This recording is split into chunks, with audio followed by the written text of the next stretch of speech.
Hello बच्चों, स्वागत है आप सबका आपके अपने YouTube चैनल मैथोलॉजी में, जहां हम सनय को सीखते हैं या सीखने का प्रयास करते हैं। क्लास 11th मुझे सच में बहुत अच्छा लग रहा है क्योंकि हम सब अब 11th के बैच को भी आज से स्टार्ट करने जा रहे हैं।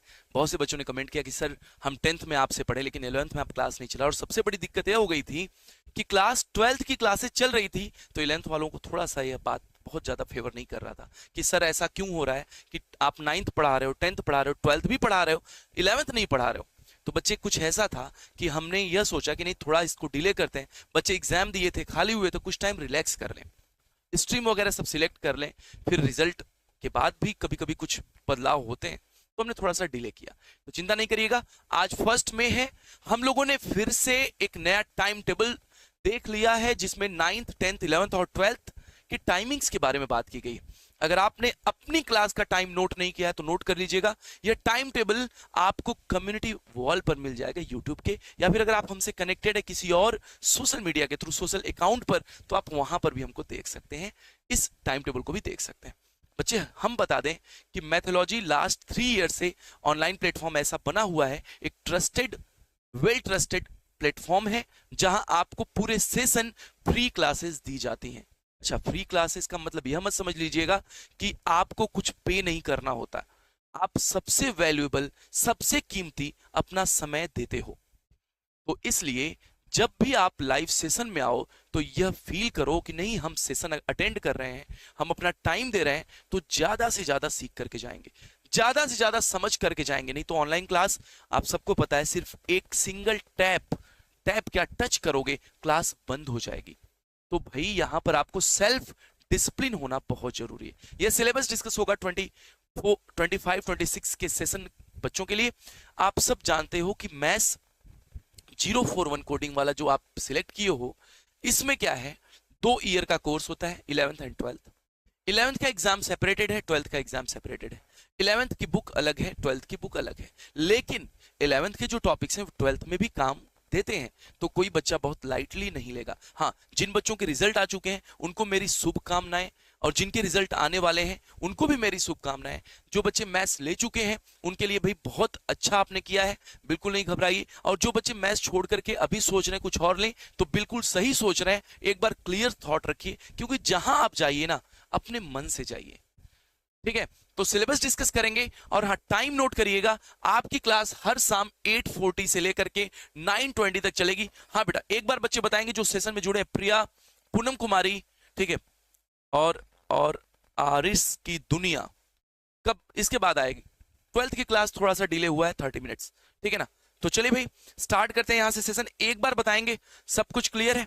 सिलेबस डिस्कशन है, जो बच्चे रिकॉर्डेड देखेंगे, हाँ उनको यह रहेगा कि थोड़ा सा उस 10 सेकेंड्स स्किप करते रहेंगे, स्पीड डबल कर लेंगे। ओके, चलिए। तो सिलेबस का मतलब क्या है, पहले यह समझो। जब भी मैथोलॉजी पर आप आते हो आपको कुछ बेनिफिट्स दिए जाते हैं। जैसे एक सिनेरियो समझो, हम यहाँ लास्ट 3 ईयर से आपके लिए क्या क्या प्रोवाइड कर रहे हैं, क्योंकि जब आपको चीजें पता रहेंगी, पैटर्न पता रहेगा ना, तो आपको समझने में आसानी होगी। लाइक फोन का पैटर्न है ना, बहुत सारे डॉट बने हैं सर, ऐसे बहुत सारे डॉट आपको दिख रहे हैं। अब इसमें क्या है, इन डॉट्स में एक पैटर्न होता है। अब फोन को ओपन करना एक पैटर्न होता है, बस बस पैटर्न भर तो है, पैटर्न ही तो है। लेकिन बताओ क्या इजी है? नहीं। तो थोड़ा पैटर्न समझोगे तो आप बाकी लोगों के कंपैरिजन में यहां पर ज्यादा, अब उसी टाइम स्लॉट में 40 मिनट्स में ही ज्यादा गेन कर पाओगे, राइट। तो हम आपको पहले तो फुल चैप्टर का नोट्स आपको प्रोवाइड करेंगे। नोट्स आपको मिलेगा सारे के सारे चैप्टर्स का, याद रखिएगा।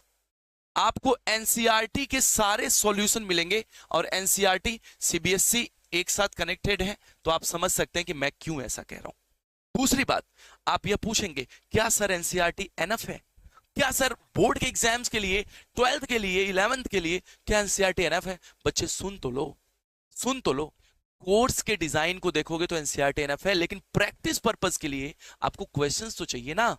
तो क्वेश्चन आपको साइड बुक में मिलेंगे, इवन मैं प्रोवाइड करूंगा आपको, टेलीग्राम चैनल पर सजेस्ट करूंगा, जहां मैं पीडीएफ देता रहूंगा आपको, बहुत सारे क्वेश्चंस के अलग अलग स्लॉट मिलते रहेंगे, और हाँ क्वेश्चन यहाँ डिस्कस होता रहेगा। तो हम यहाँ नोट्स कंप्लीट कराएंगे, यहाँ एनसीईआरटी के 1 बाय 1 सारे एक्सरसाइजेस के सॉल्यूशन देंगे भाई, सारे एक्सरसाइजेस के सॉल्यूशन, जहां आवश्यक है वहां आपको हम आप होमवर्क के तौर पे भी देते रहेंगे। दूसरी बात, आपको अब तक कौन कौन से इंपॉर्टेंट क्वेश्चन बनते हैं, प्रीवियस ईयर के क्वेश्चन जहां पर ज्यादा हिट होता है, किस जगह से ये आपको ये मिलेगा।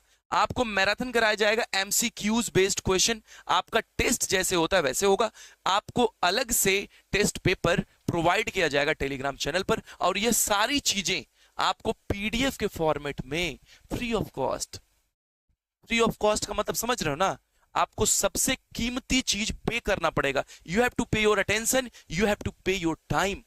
तो याद रखिएगा, यह दो कीमती चीज दे रहे हो तो बच्चे, मैं जानता हूं कि मैं बुद्धिमान बच्चे से बात कर रहा हूं, बेवकूफ बच्चा नहीं है। बेवकूफ बच्चा नहीं है जो सब फेंक के चला जाएगा, समय देकर चला जाएगा, बेवकूफ हो नहीं ना। तो समय देगा तो कुछ सीखेगा। तो आपको इसके लिए अपनी तरफ से क्या क्या चाहिए, सबसे पहले सेल्फ डिसिप्लिन रहना पड़ेगा, और दूसरा आपके अंदर एक रेगुलरिटी होनी चाहिए, मींस कंसिस्टेंसी। नहीं तो मैं सिखा नहीं पाऊंगा, मैं नहीं सिखा पाऊंगा, है ना। आपको आना पड़ेगा हर दिन क्लास में। और सबसे महत्वपूर्ण बात, आपको मैं जो नोट्स दूंगा ना, आपको लिखते रहना है। रब पर ही लिखिए लेकिन लिखते रहिए, ठीक है। तो चलिए इन्हीं कुछ अच्छी बातों के साथ, है ना, बातें बहुत अच्छी लगती है, ठीक है, काम पर आते हैं। तो यहां देखिएगा, हम देखते हैं सबसे पहला अपना टॉपिक क्या है, पेपर का डिजाइन। देखिए ये सिलेबस 25-26 है। आपको यह सिलेबस सीबीएसई के ऑफिशियल पोर्टल पर, ऑफिशियल वेबसाइट पर मिल जाएगा। चेंजेस अब तक कोई नहीं प्रीवियस ईयर के कंपैरिजन में। अगर आपके कोई सीनियर है, आपके भाई या कोई बहन कोई पहले से है, तो आप वहां से बुक्स वगैरह ले सकते हो, कोई बहुत ज्यादा चेंजेस सिलेबस में नहीं। यह पूरा पेपर जो डिजाइन है 5 यूनिट्स में बटा हुआ है, जो 80 मार्क्स कवर करता है। 80 नंबर का पेपर होता है आपका, जिसमें 20 मार्क्स आपको इंटरनल असेसमेंट में दिए जाते हैं।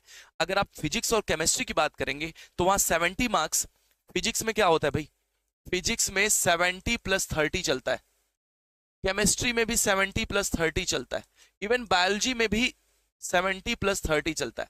लेकिन मैथ्स में क्या है ना, मैथ्स में आपका मेन एग्जाम 80 का होता है, 20 असेसमेंट होता है, राइट। तो यह असेसमेंट जो है प्रैक्टिकल उन लोग का 30 मार्क्स का होगा, आपका 20 का होगा, यह याद रखिएगा। तो आपको रिटन पार्ट मींस आपका जो मेन बोर्ड एग्जाम होगा, इवन नेक्स्ट ईयर होगा या इसी ईयर आप 11th में हो, तो आपको प्रैक्टिस ज्यादा करना है अपने कंटेंट पर, ओके। दूसरी बात, जो 5 यूनिट्स है, इसमें ऐसा कोई टॉपिक नहीं है जो आप पहले से नहीं जानते हो। एक दो नए टॉपिक्स हैं, तो हम लोग 11th में आ रहे हैं, मैथ्स पढ़ रहे हैं। कोई पूछेगा क्या पढ़ते हो, क्या ऑप्टिक हो, तो आप ये थोड़ी बोलते हो साइंस लिए, आप यही ना बोलते हो मैथ्स पढ़ रहे हैं, है ना। बायो वाला अच्छा बोलते हैं बायो पढ़। क्या होता है कि बच्चे को मैथ्स नहीं आता इसलिए वो बायोलॉजी ले रहा है। मैं चाहता हूं कि आपको मैथ्स आए, आप मैथ्स लीजिए, राइट। तो अब देखिए, ये जो यूनिट्स हैं इसको आपको थोड़ा बहुत पढ़ना पड़ेगा, बाकी हम लोग प्रीवियस टॉपिक से रिलेट करते हुए आगे बढ़ेंगे। पहला जो यूनिट है सेट्स एंड फंक्शंस, यह टॉपिक आपको नेक्स्ट ईयर 12th में भी पढ़ना है ना। तो यह डिटेल्ड आपको जब बताया जाएगा तो आपका एक काम बनेगा कि आप इसको पढ़िए तो पढ़िए, साथ में क्वेश्चन ज्यादा से ज्यादा करिए। यहां से आपके 23 मार्क्स के क्वेश्चन डिजाइन किए जाएंगे आपके एग्जाम में। 23 मार्क्स के क्वेश्चन आएंगे सेट्स एंड फंक्शन से। तो आपका पहला टॉपिक क्या रहेगा, यूनिट सेट्स एंड फंक्शन। हाँ बेटा लोग मोस्ट ऑफ द क्लास एक बार बताते रहेंगे। क्या मेरी आवाज क्लियर जा रही है, क्योंकि लाइव क्लास में चल रहे हैं, आपको वीडियो नहीं मिल रहा है डायरेक्ट, ये लाइव क्लास चल रही है, राइट। तो नेक्स्ट देखो, दूसरा था एलजेब्रा। एलजेब्रा वही पुराना वाला है, लेकिन यहाँ पर चीजें बदली हुई रहेंगी। आपको नई चीजें मिलेंगी, परम्यूटेशन मिलेगा, कॉम्बिनेशन मिलेगा, आपको क्वाड्रेटिक इक्वेशन मिलेगा, चीजें अभी मैं डिटेल्ड भी बताऊंगा उसमें क्या क्या है। एलजेब्रा में आपको 25 मार्क्स के क्वेश्चन मिलेंगे, 25 मार्क्स का क्वेश्चन आएगा एलजेब्रा से। बाकी कोऑर्डिनेट ज्योमेट्री वही है जो आपने 9th में भी पढ़ा, 10th में भी पढ़ा, यहां भी पढ़ेंगे। यह पार्ट कवर करेगा 12 मार्क्स। और फिर आता है कैलकुलस, जो कि 11th में तो इंपॉर्टेंट है ही, 12th में भी इंपॉर्टेंट है, और यह 8 मार्क्स का क्वेश्चन कवर करेगा अपने साथ। स्टैटिस्टिक्स और प्रोबेबिलिटी आपका पहले से जुड़ाव है। स्टैटिस्टिक्स आप 9th में पढ़े, 10th में पढ़े, 11th में कैसे छोड़ सकते हो, 11th में भी पढ़ना है। प्रोबेबिलिटी भी आपने कवर किया है, तो आपको यहाँ 12 मार्क्स मिलेगा। टोटल आपका 80 मार्क्स हो जाएगा। इंटरनल असेसमेंट 20 होगा, और आपका परसेंटेज हो जाएगा 100%। याद रखिएगा। अब आपको तैयारी अपने अकॉर्डिंग करनी है, अपने इन द सेंस यह आपके पास सिलेबस हो गया। जब तक आपको पता नहीं है कहाँ जाना है, आप चलोगे भी तब भी नहीं समझ पाओगे कि चले या नहीं। लेकिन जब आपको पता होता है तो आपको यह पता चलता है इतना हमने कवर किया, इतना बाकी है। लेकिन जब आप उद्देश्यहीन, जिसमें कोई आपका एम क्लियर नहीं हो, तो आप दौड़ते रहिए, कोई फायदा नहीं। चलने को तो पंखा भी चलता है ना, कहीं पहुंचा आज तक, छत पे देखिए ना पंखा चलता नहीं है ऐसे। मेरा बहुत फेमस एग्जांपल है ना, मैं अक्सर बच्चों को बताता हूँ। ठीक है चलो, अब देखो पहला यूनिट देखो, जो पहला यूनिट सेट्स है, इसमें हमें कवर करना है सेट क्या होता है, इसका रिप्रेजेंटेशन कैसे होगा, इसके types, empty set, finite set, infinite set, दो सेट्स को इक्वल कब कहेंगे, इसके लिए इक्वल सेट्स टॉपिक भी पढ़ना है, सबसेट पढ़ना है, subsets of set of real numbers specially पढ़ना है आपको, रियल नंबर, इसमें इंटरवल के बारे में पढ़ना है। इंटरवल कभी कभी आपने साइड बुक में 10th या 9th में पढ़ा होगा थोड़ा बहुत नंबर लाइन पर, लेकिन यहाँ डिटेल्ड पढ़ना है इंटरवल। और यह इंटरवल ऐसा नहीं कि 11th का टॉपिक है, यह इंटरवल मैथ्स का एक टॉपिक है जो आगे बहुत यूजफुल होगा, आपको चीजों को एक्सप्लेन करने में बहुत इजी फील होगा जब आप इंटरवल पढ़ लोगे तो। ठीक है भाई, ओके। हाँ दीक्षित, अब ठीक है, मीना, प्रिया, ओके ओके बेटा, चलो अब क्लियर है ना। हाँ, अब 11th भी आ गया, बच्चा कोई नहीं कहेगा सर 11th नहीं लाए, है ना, आ चुका है, तो अभी धीरे धीरे रूटीन में आ जाएगा। हाँ, फर्स्ट क्लास है तो थोड़ा बैलेंस करते रहेंगे, राइट। यूनिवर्सल सेट के बारे में बात की जाएगी, वेन डायग्राम देखना है, इसके कुछ ऑपरेशंस है, union, intersection, difference of sets, complement of set और प्रॉपर्टीज ऑफ कंप्लीमेंट पढ़ना है आपको, सेट में इतना पढ़ना है आपको। फिर हमें फंक्शन कवर करना है, रिलेशन फंक्शन, आपको ये सारे पीडीएफ प्रोवाइड किए जाएंगे टेलीग्राम चैनल पर, तो वहां जुड़ जाइएगा, लिंक डिस्क्रिप्शन में। ऑर्डर क्या होता है, ऑर्डर पेयर क्या होता है, कार्टेशियन प्रोडक्ट कैसे निकालते हैं, सब चीजें सिखाई जाएंगी। Number of elements in the Cartesian product, कितने मेंबर आएंगे कार्टेशियन प्रोडक्ट में, ए क्रॉस बी में कितने मेंबर होंगे यह बताया जाएगा।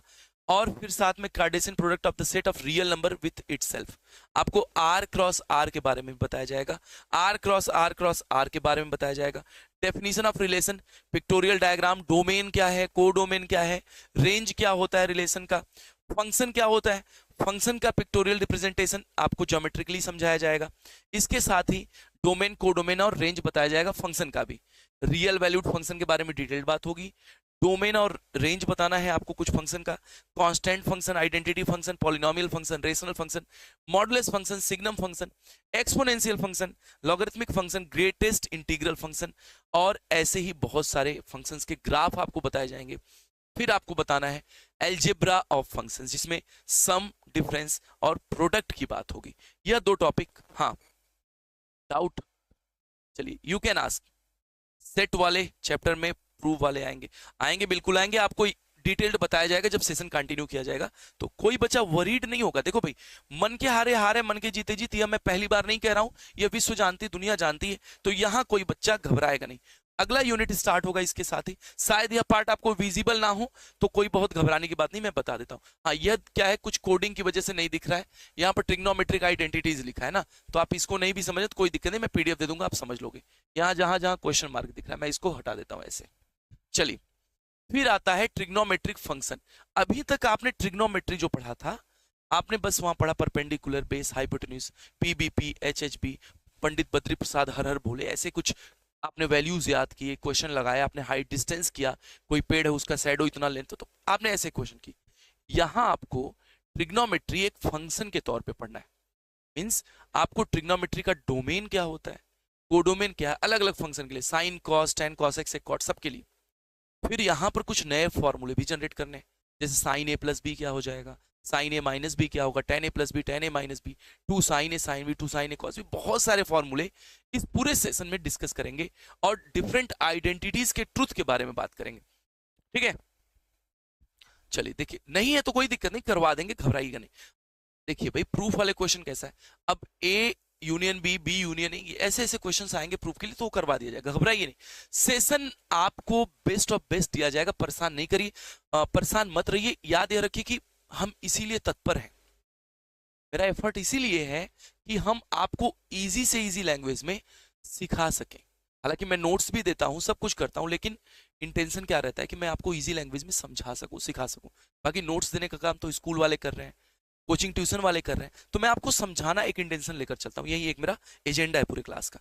तो यह आपको करना है, यहाँ पूरे ट्रिग्नोमेट्रिक फंक्शन में डिफरेंट फॉर्मूले पर कुछ अलग रहेगा, तो वह याद करते चलेंगे, समझते चलेंगे। एल्जेब्रा में जो करना है वह है complex numbers and quadratic equation.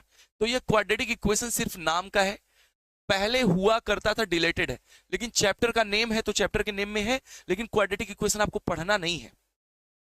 Class 11th quadratic equation आपको पढ़ना नहीं है इसमें, है ही नहीं, सिर्फ कॉम्प्लेक्स नंबर्स है, लेकिन चैप्टर के नेम में क्वाड्रेटिक इक्वेशन आ रहा है तो इसलिए हमने बात कर लिया, है ना। ये पूरा का पूरा डिलेटेड है, क्वाड्रेटिक इक्वेशन नहीं पढ़ना है। होता तो अच्छी बात रहती, आप 10th में पढ़े हो, फिर से यहाँ पढ़ लेते। तो आपको करना क्या है, नीड फॉर कॉम्प्लेक्स नंबर। अब एक नया नंबर आएगा जिसमें आप रूट निगेटिव नंबर 1 को देखोगे, आयोटा के बारे में समझोगे, कॉम्प्लेक्स नंबर को कैसे रिप्रेजेंट करते हैं आर्गेंट प्लेन पर, उसके बारे में बात होगा। देखो लिखा है आर्गेंट प्लेन, और इनके एल्जेब्रिक प्रॉपर्टीज को देखोगे, कैसे ऐड होते हैं, कैसे सब्ट्रैक्ट होता है, कैसे मल्टीप्लाई होता है और कैसे डिवाइड होता है, इसके बारे में भी बात होती है। हाँ, टाइमिंग वही रहेगा बच्चे, मैंने भी डिस्कस किया, आप देख लीजिएगा।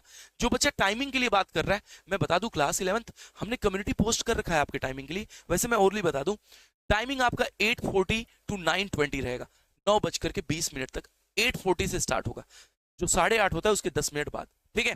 चलो, लीनियर इनइक्वालिटीज में क्या करना है, लीनियर इनइक्वालिटीज क्या था, एक एडिशनल टॉपिक था क्लास 9th में, अगर आपको याद आ रहा होगा तो क्लास 9th में एडिशनल टॉपिक रहा होगा लीनियर इनइक्वालिटीज, या फिर आप पढ़े होगे लीनियर इनइक्वालिटीज अपने क्वेरीज की वजह से, हो सकता है एक्स्ट्रा क्लास में पढ़े हो, बहुत अच्छी बात है, यहाँ डिटेल्ड पढ़ाया जाएगा। नहीं भी पढ़े हो तो कोई बहुत घबराने की बात नहीं है, इसीलिए चैप्टर में टॉपिक्स दिए जाते हैं कि आपको समझाया जाए। अच्छा सुनिए, कोई टॉपिक समझ में नहीं आता है ना, तो इसमें यह मत हेजिटेट करिए कि मुझे नहीं आया, नहीं आ रहा है इसलिए पढ़ रहे हो, तो आपका वहां एक आपका स्टेप बनता है कि आप वहां पूछो, या आपका डिसीजन होना चाहिए कि नहीं ये पूछना है ना। आप वहां हेजिटेट ना करो कि नहीं बहुत सारे बॉयज हैं, सब तेज है पढ़ने में, मैं गर्ल हूं कैसे पूछूं, बहुत सारी गर्ल्स भरी पड़ी, मैं पूछूं कैसे। पहले तो जेंडर बनना है, और दूसरी बात, आपके दोस्त को आ रहा है, मैं अरे मेरा इंसल्ट हो जाए, आपके दोस्त को आ रहा है, आपको थोड़ी आ रहा है, आपका फी आपके पेरेंट पे करते हैं, आपकी मम्मी सुबह लंच बनाकर देती है आपको, आपको आना चाहिए पर्सनली, तो आपको नहीं आ रहा तो आप पूछेंगे, you have to ask the question whenever you are not getting the points clearly, okay. तो लीनियर इनइक्वालिटीज को मैं बताऊंगा डिटेल में, जिसमें आपको लीनियर इनइक्वालिटीज, अलजेब्रिक सॉल्यूशन और इसके कुछ इक्वेशन दिए जाएंगे जिसको सॉल्व करके वैल्यू बताना आपको बताया जाएगा। फिर एक आपके लिए एक नया टॉपिक आता है, permutation and combination. Permutation and combination बहुत इंटरेस्टिंग टॉपिक है, इसकी हेल्प से आप जो आपके नॉर्मल प्रॉब्लम डेली लाइफ में मिलते हैं उसको भी सॉल्व कर सकते हो। जैसे आपके सामने एक 4-5 ऐसे कप रखे हुए हैं, एक कप है उसमें आप 2 चीजें भर सकते हो, आप उस कप में कॉफी या चाय रख सकते हो, दूसरे में कॉफी या चाय रख सकते हो, तो कितने तरीके से कॉफी रख सकते हो, कितने तरीके से चाय रख सकते हो, तो यहाँ काउंटिंग का यह एक चैप्टर आएगा। तो परम्यूटेशन कॉम्बिनेशन आपके कई प्रॉब्लम को सॉल्व करने में हेल्प करेगा। एक्चुअली आपको ये बहुत ज्यादा इंटरेस्टिंग भी लगेगा, क्योंकि ये कुछ नया है आपके लिए। आप कुछ प्रॉब्लम्स को इसकी हेल्प से चुटकी में सॉल्व कर सकते हो। जैसे किसी मार्केट जाने के 4 रास्ते हैं और 4 रास्ते वापस आने के, लेकिन कंडीशन लग गया जिस रास्ते से जा रहे हो उससे नहीं आना है, तो टोटल कितने तरीके से जा करके आ सकते हो। तो बहुत सारे इंटरेस्टिंग क्वेश्चन यहाँ बनते हैं, और इसकी हेल्प से प्रोबेबिलिटी में भी क्वेश्चन सॉल्व होते हैं। तो परम्यूटेशन कॉम्बिनेशन नो डाउट एक इंटरेस्टिंग चैप्टर है, साथ में आपको मजा आने वाला है क्योंकि नया चैप्टर है, राइट। तो ये डिटेल बात होगी। बाइनोमियल थ्योरम, आपने अभी तक a+b होल स्क्वायर पढ़ा, आपने a+b होल क्यूब भी पढ़ा, लेकिन यह फॉर्मूला जो बाइनोमियल थ्योरम है, a+b के पावर कुछ भी हो, पावर 10 हो, पावर 5 हो, पावर n हो, यह जनरलाइज फॉर्म में आपको बताता है with the help of combination. Combination का यूज यहाँ पर होता है, ठीक है भाई। यहाँ तक क्लियर है क्लास, यहाँ तक क्लियर है class 9th, sorry class 9th बोल रहे हैं, क्लास 11th यहाँ clear. I am requesting once again all the students who have joined, please do like today's session, this my humble request to all. चलो, यह permutation combination interesting होने वाला है। पहली बात, आई नो कि first impression is the last impression, but believe me, आपका थोड़ा सा फ्लो जैसे बनेगा, आपको चीजें इजी लगना शुरू हो जाएंगी, है ना। क्योंकि 11th का बैच जो चल रहा है, इसके पहले 2 साल पहले मैंने चलाया था, तो वहां उस समय मैंने स्टार्ट किया, लेकिन कुछ चीजें मेरे पास कम थी तो मैंने क्लास को वहां बंद किया था। हाँ, सेट मैंने पूरा कराया था, लेकिन मैंने मार्कर बोर्ड से कराया था। तो अब यह चीजें बैकअप के फॉर्म में अच्छे तरीके से आई हैं, तो बिलीव रखिएगा आपको बेस्ट ऑफ बेस्ट मेरी तरफ से देने का प्रयास होगा, और मेरा इंटेंशन है कि मैं समझा के छोड़ूं, ठीक है। हाँ, रेगुलरिटी हो आपके रूटीन में, और आप थोड़ा सा बिलीव रखना अपने ऊपर और मेरे ऊपर भी। चलो, बाइनोमियल थ्योरम के बाद आप इसको बिनोमियल भी बोल सकते हो। नेक्स्ट हमारा आता है sequence and series. Sequence series में आपको पर्टिकुलरली एपी आप पहले से परिचित हो, अरिथमेटिक प्रोग्रेशन, अरिथमेटिक मीन, ये सब। हाँ, अगर आपका बोर्ड कोई और है, जैसे 11th में आपके पास ऑप्शन होते हैं कि आप बोर्ड चेंज कर सकते हो, तो आप यह हो सकता है ज्योमेट्रिक प्रोग्रेशन प्रीवियस क्लास में पढ़ के आए हो, है ना, तो आपको यहाँ और इजी लगेगा, घबराइएगा नहीं। आपको यहाँ एपी और जीपी पढ़ना है, अरिथमेटिक प्रोग्रेशन, ज्योमेट्रिक प्रोग्रेशन, जो भी पढ़ना है सब पढ़ाया जाएगा। फिर मैं क्वेश्चन करूंगा कि समझ में आया कि नहीं। ऐसे नहीं कि मैं अभी पूछ रहा हूँ आया आया, ऐसा नहीं, है ना। ज्योमेट्रिक मीन, अरिथमेटिक मीन, कैसे टर्म्स को एंट्रीज कराने हैं, general term of GP, sum of N term of GP, infinite GP का सम क्या होगा, geometric mean, relation between AM and GM, arithmetic mean और ज्योमेट्रिक मीन में क्या रिलेशन होता है, इसके बारे में भी बात की जाएगी इस पूरे चैप्टर में, राइट। तो यह पार्ट था अलजेब्रा का। अब आते हैं नेक्स्ट कैलकुलस पर। देखिए coordinate geometry, sorry coordinate geometry क्या है, कोऑर्डिनेट ज्योमेट्री आप पहले भी पढ़े हो, कार्टेशियन प्लेन, जिसमें रेने डेकार्टेस के कॉन्सेप्ट को आपने पढ़ा था, याद आ रहा है, Rene Descartes, x axis, y axis, point अगर अप डाउन कर रहा है तो एक्स में चेंज नहीं होगा, लेफ्ट राइट हो रहा है तो वाई में चेंज नहीं होगा, बहुत सारी बातें आपने पढ़ा, first quadrant, second, third, fourth quadrant ऐसे। लेकिन यहां क्या पढ़ना है, कोई लाइन बनेगा तो उसका इक्वेशन क्या होगा, वह लाइन कहां कहां से पास करेगा, अगर लाइन का इक्वेशन दिया गया है तो हम उसको ड्रॉ कैसे करेंगे, यहां पर स्लोप क्या होगा, तो यही सब पढ़ना है। Brief recall of two dimensional geometry from earlier classes जो आप 9th में पढ़े हो, साथ में slope of a line, angle between two lines, various forms of equation of line, parallel to axis, point slope form, slope intercept form, two point form, intercept form, तो ये बहुत कुछ पढ़ना है। जैसे एक लाइन का इक्वेशन आपको दिया गया, जैसे मान लेते हैं हम जहां रहते हैं वहां से एक लाइन गुजरती है, हमारे घर का कोऑर्डिनेट हमको पता है, कोऑर्डिनेट ऐसे जूम करो, वह लाइन हम देख रहे हैं कहां तक जा रही, मान लो हमारे दूर के रिलेटिव कोई रहते हैं बहुत दूर, वह लाइन तो एंड होगी नहीं, अब हमें उनके घर का कोऑर्डिनेट पता है तो हम चेक कर सकते हैं कि अगर स्ट्रेट लाइन है तो उनके घर से पास करेगी कि नहीं, क्योंकि हम सेटिस्फाई करा देंगे, इक्वेशन पर रख देंगे, एक्स वाई की वैल्यू रख के चेक करेंगे। तो यह तरीका यहां तो है ही, साथ में हम प्रैक्टिस के तौर पे और एग्जाम्पल के तौर पे समझ सकते हैं, ब्रॉड है बहुत, तो यह हेल्प करेगा हमें समझने में। डिस्टेंस बताना है एक पॉइंट का एक लाइन से, दो लाइन के बीच का डिस्टेंस कैसे होता है, दो पॉइंट के बीच का डिस्टेंस आप जानते ही हो, √(x2 - x1) whole square plus y2 - y1 whole square. तो इसके साथ ही हमें कोनिक सेक्शन करना है, यह आपके लिए नया पार्ट होगा। कोनिक सेक्शन क्या होता है, जब एक कोन दिया गया, कोन क्या होता है, आपने जोकर की टोपी देखी है, हाँ, जब आप राइट एंगल ट्रायंगल को रोटेट कराते हो तो कोन बनता है ना। तो कोन और एक प्लेन का इंटरसेक्शन पढ़ना है, जिसमें आपको मेनली सर्कल पढ़ना है, एलिप्स पढ़ना है, पैराबोला पढ़ना है और हाइपरबोला पढ़ना है, सबका इक्वेशन पढ़ना है, इसेंट्रिसिटी पढ़ना है, स्टैंडर्ड फॉर्म पढ़ना है, बहुत कुछ करना है इस कोनिक सेक्शन में। यह नया टॉपिक होगा आपके लिए, कोनिक सेक्शन एक नया टॉपिक है, बहुत इंटरेस्टिंग है, हाँ थोड़ा सा आपको वहां समझना पड़ेगा, ज्योमेट्री प्योरली ज्योमेट्री है, मजा आने वाला है ओवरऑल, इक्वेशन के बारे में बात करें लेकिन आपको वहां ध्यान देना पड़ेगा, बस यही अंतर है। दूसरी बात, फिर आता है introduction to 3 dimensional geometry.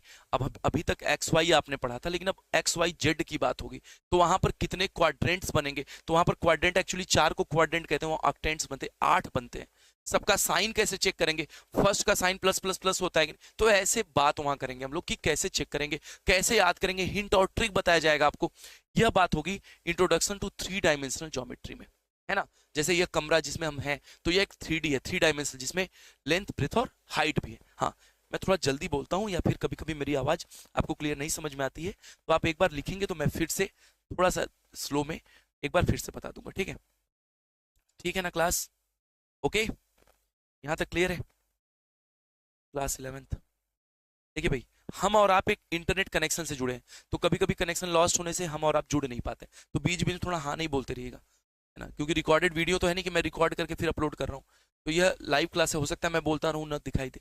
Limits and continuity start होगा कैलकुलस में, बेटा यह फिर से आपको 12th में भी पढ़ना है, वहां पर हो जाएगा कंटिन्यूटी एंड डेरिवेटिव, जैसे यहाँ लिमिट एंड डेरिवेटिव से, तो वहाँ लिमिट एंड कंटिन्यूटी हो जाएगा, लिमिट एंड डेरिवेटिव के बाद लिमिट एंड कंटिन्यूटी, डिफरेंशियबिलिटी भी वहां पढ़ना है ना, कंटिन्यूटी एंड डिफरेंशियबिलिटी ऐसे, तो मीन्स यह भी रहेगा, इसमें एडिशनल पॉइंट भी ऐड हो जाएंगे। इसमें हम एक नया कॉन्सेप्ट देखेंगे कि एक्चुअली लिमिट क्या होता है, लिमिट कैसे समझेंगे, डेरिवेटिव का क्या आइडिया है, लिमिट की हेल्प से हम डेरिवेटिव कैसे निकाल सकते हैं, पॉलिनोमियल्स पर लिमिट कैसे अप्लाई करें, रेशनल फंक्शन जो हम पहले रिलेशन फंक्शन पढ़े चैप्टर 1 में, उससे रिलेटेड यहाँ कुछ टर्म्स आएंगे, प्रोडक्ट के बारे में, सब इन सब के बारे में बात होगी पूरे चैप्टर में। यह कैलकुलस का पार्ट है, इस पार्ट को कैलकुलस कहते हैं। मैथ्स में आपको कुछ पार्ट जैसे अलजेब्रा, कैलकुलस, ज्योमेट्री, ट्रिग्नोमेट्री, फिर उसके बाद मैकेनिक्स, मैकेनिक्स में 2 पार्ट होता है, स्टैटिक्स एंड डायनामिक्स, तो यह मैकेनिक्स में स्टैटिक्स होता है, स्टैटिस्टिक्स नहीं, स्टैटिस्टिक्स अलग आता है ना, तो स्टैटिक्स, डायनामिक्स या फिजिक्स का भी पार्ट होता है मैकेनिक्स, तो आपको यह सब अलग अलग होता था पहले, 5 बुक्स होती थी, अब कंबाइन करके 1 और 2 किताबों में बना दिया गया है, तो यह मैकेनिक्स सॉरी कैलकुलस का पार्ट है। फिर आपको लास्ट यूनिट देखना है स्टैटिस्टिक्स एंड प्रोबेबिलिटी। स्टैटिस्टिक्स में आपको मेजर करना है dispersion, range, mean deviation, variance और स्टैंडर्ड डेविएशन, ये पूरा का पूरा न्यू टॉपिक होगा, लेकिन यह मीन, मीडियन से जुड़ा रहेगा जो आप प्रीवियसली पढ़ के आए हो 10th में। तो मीन मीडियन जो आपने पढ़ा था उसकी हेल्प से हम लोग वेरिएंस वगैरह निकालना सीखेंगे इस टॉपिक स्टैटिस्टिक्स में। यहां तक क्लियर है? फिर आते हैं प्रोबेबिलिटी पर। प्रोबेबिलिटी में क्या है, इवेंट के बारे में देखेंगे, कोई इवेंट होगा या नहीं, नॉट एंड और। नॉट क्या है, एंड क्या है, A and B, not A और बी, इस तरह के इवेंट्स को समझेंगे। और साथ में क्या होता है, exhaustive event, mutually exclusive event, axiomatic set, set theoretic probability के बारे में बात होगी, कनेक्शन विद अदर थियरीज के बारे में बात होगी, प्रोबेबिलिटी के कुछ अलग एग्जांपल्स देखेंगे। हाँ, इसकी हेल्प से क्लास 12th में भी हम फिर से प्रोबेबिलिटी करेंगे जहां कंडीशनल प्रोबेबिलिटी पढ़ना होता है। तो यह चैप्टर भी नेक्स्ट चैप्टर से रिलेटेड रहेगा। ठीक है भाई, यह हुआ यहां तक। नेक्स्ट, यह हो गया खत्म। अब आपको शायद ये विजिबल ना हो, लेकिन मैं आपको ये प्रोवाइड कर दूंगा। मैं एक बार इसको पढ़ देता हूं, सुन लो। यह क्वेश्चन का फ्रेमिंग है, आप याद रखिएगा, आप बार बार सुन रहे होगे कि न्यू एजुकेशन पॉलिसी जो है एनईपी 2020 क्या कहता है भाई, जो न्यू एजुकेशन पॉलिसी है उसमें हमें प्रेरित किया जाता है कि हम कंपिटेंसी रोट लर्निंग से कंपिटेंसी बेस्ड लर्निंग की तरफ मूव करें। जो हमारा पहले का तरीका था, जो हम बस याद करते चले गए, रट्टा मार था, अब हम क्या करेंगे, कंपिटेंसी, अब हम अप्लाइंग बेस्ड, एनालाइजिंग बेस्ड पर बात करेंगे। तो शायद ये आपको विजिबल ना हो, लेकिन मैं फिर भी बता दूं, रिमेंबरिंग बेस्ड 55% है, applying, analysing, evaluating, creating based question ज्यादा आएंगे, 25-20 मींस अकेले 45%। पहले ऐसा नहीं था। तो पेपर आपका जो ओवरऑल डिजाइन होगा, यह सीबीएसई ने सर्कुलेट किया है, आपको मिल भी जाएगा। यह पेपर का टाइपोलॉजी ऑफ द क्वेश्चंस रहेगा। क्वेश्चन आपको वन ड्रॉप नहीं आएगा। मैं आपको अंतर बताता हूं कि कैसे आप अंतर करेंगे दोनों में। जैसे मैंने कहा 3+5 डायरेक्ट आप 8 लिखोगे, लेकिन इसी क्वेश्चन को अगर ऐसे पूछा जाए, you have 3 apples, your friend has given 5 more apples to you, what is the total number of apples now you have. तो अब आप सोचोगे कि ऐड करना है, क्योंकि यहाँ कहा नहीं गया ऐड करो, अब आप अपने से सोचोगे। तो इस तरह के क्वेश्चन यहाँ आएंगे, एनालाइज करना है आपको, अप्लाई करना है अपनी नॉलेज को, तो बहुत सारी नई बातें यहाँ होंगी। ठीक है, चलिए आपको लास्ट में एक बात मैं बता दूं कि चैलेंजेस कितने ही बड़े क्यों ना हो, चैलेंज कितना ही बड़ा क्यों ना हो, लेकिन आपकी इच्छा शक्ति और इरादों से बड़े कभी भी नहीं हो सकते। चैलेंज कितना ही बड़ा क्यों ना हो, लेकिन आपकी इच्छा शक्ति इरादों से बड़े कभी नहीं हो सकते। अगर आपको लग रहा है सर ये सिर्फ कहने की बातें हैं, तो मैं आपको एक व्यक्ति का नाम बता रहा हूं। आप उस व्यक्ति का नाम सुने होंगे, आपने माउंटेन मैन का नाम सुना होगा, जिसका नाम है दशरथ माझी। इनके जीवन पर एक बायोपिक मूवी भी बनी है। आप द माउंटेन मैन के नाम से सर्च करके मूवी देख सकते हैं, दशरथ माझी के जीवन पर आधारित, जिन्होंने जब तक उस बड़े पहाड़ को तोड़ा नहीं तब तक उन्होंने अपनी जिद को छोड़ा नहीं। तो याद रखिएगा, आपका एक जिद, आपका एक प्रयास, एक उम्मीद उस सभी चैलेंजेस को खत्म कर सकता है जो आप समझ रहे हो, देख रहे हो, एक्चुअली हुआ ही नहीं। तो बच्चे यह हुआ सिलेबस आज का। नेक्स्ट डे जो आने वाली क्लास होगी कल, जो टाइमिंग मैंने शेयर किया आप देख लीजिएगा। आपको सेट थियरी का पहला चैप्टर स्टार्ट किया जाएगा नोट्स के साथ। तो आज के लिए बस इतना ही। अगर आप सिलेबस देख रहे हो रिकॉर्डेड क्लासेस में, लाइव में नहीं आए हो, तो लाइव में आने का प्रयास करिएगा। अपने फ्रेंड और दोस्तों को भी बताइएगा कि मैथोलॉजी अब बिल्कुल फ्री क्लासेस आपके लिए लेकर आया है 11th बैच के लिए। तो आज के लिए बस इतना ही। Thank you so much for joining today session. Take care yourself. जय हिंद टू ऑल।